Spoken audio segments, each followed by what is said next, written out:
दुल्हा मिली दाना बताई, कैसन हमरा दुल्हा मिली दे बाबा बताई। सुनिया पंडित जी करी ना उपाय, कैसन हमरा दुल्हा मिली दाना बताई, दाना बताई।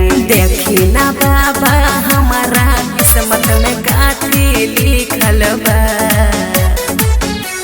ये बच्चिया तुहरा रस्सी में गाड़ी के खलासी लिखल बा। ये बच्चिया तुहरा रस्सी में गाड़ी के खलासी लिखल बा, खलासी लिखल बा।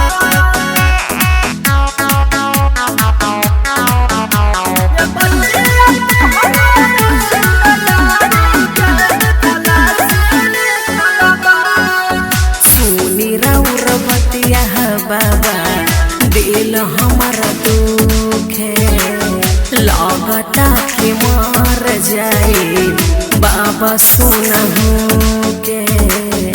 अब क्या करी बाबा? और बताते हैं खला रोज पाना रोज गुटका चवाले, मन नहीं बंद रोज घोड़ा में फूके। लगता हमारा किस्मत में बनवासी लिखल बा।